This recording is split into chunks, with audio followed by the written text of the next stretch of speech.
Netizen yang paling buruk yang gua temui bukanlah di media sosial. Orang-orang bilang netizen Indonesia itu salah satu yang paling ganas di dunia. Kenyataannya, gue telah diikuti oleh lebih dari 100.000 pengikut di media sosial. Mereka nggak seganas itu. Kebanyakan pembenci yang gue temui di media sosial adalah pembenci yang iseng, nggak punya kerjaan. Mereka menghabiskan hari dengan men-scroll, lalu tiba-tiba kepicu dengan sebuah konten. Dengan isengnya, mereka mengomentari konten tersebut untuk mengisi waktu luang. Kebanyakan dari mereka itu cuma iseng. Menurut gue ini wajar, karena ketika kita memiliki banyak waktu luang, maka kita akan cenderung mengisi waktu luang tersebut dengan hal-hal yang negatif. Tentu aja untuk mengatasi hal ini, kita harus mengisi hari kita dengan hal-hal yang produktif. Pada kebanyakan kasus, ketika gue ngedapetin konten gue dikomentarin sama netizen yang negatif, gue cuma senyum, gue cuma ketawa, dan nyikapin mereka dengan santai.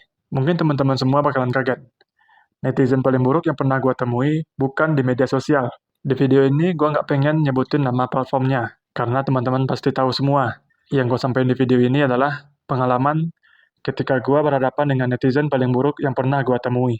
Kenapa yang paling buruk? Karena dia secara sengaja berusaha untuk menjatuhkan gue di depan orang lain. Dia secara sengaja berusaha untuk membuat gue terlihat buruk di depan orang ramai. Gue kayak lagi diajak diskusi, tapi bukan dengan cara yang baik, bukan dengan etika yang baik. Apa yang gue sampaikan itu dibantah satu persatu. Gue nggak kesel sama bantahannya, karena gue tahu kita semua memiliki nilai-nilai yang berbeda.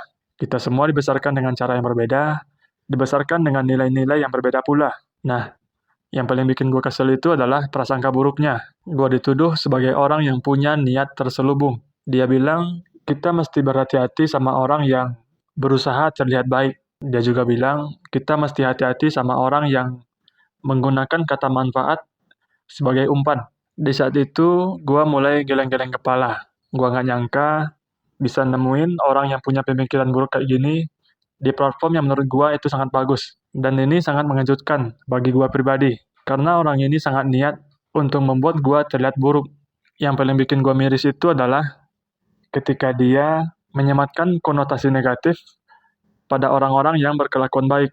Dia menganggap kelakuan baik gue cuma pura-pura, dia nuduh gue punya niat terselubung. Walaupun tuduhan itu nggak diamini sama banyak orang, gue lumayan kesel. Oh, ternyata ada ya orang-orang yang tipenya kayak gini. Terus gimana cara gue menanggapinya? Yang bisa gue lakuin cuma ngeblokir. Gue nggak pengen berdebat panjang-panjang, gue nggak pengen mencari pengakuan karena malu.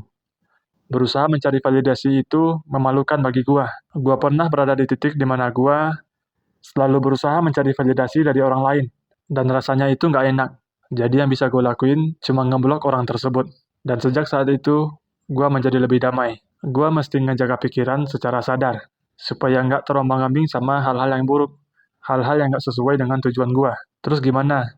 Kalau orang percaya sama tuduhan palsunya, ya, biarin aja. Menurut gue pribadi, fitnah itu tergantung isi hatinya si penerima.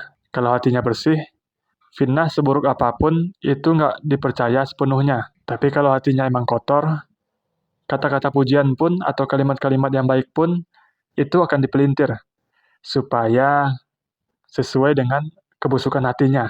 Yang gue lakuin cuma ngeliat siapa orang-orang yang termakan sama fitnah, siapa yang enggak. Karena dari sana sedikit banyaknya kita bisa menilai gimana isi hati seseorang.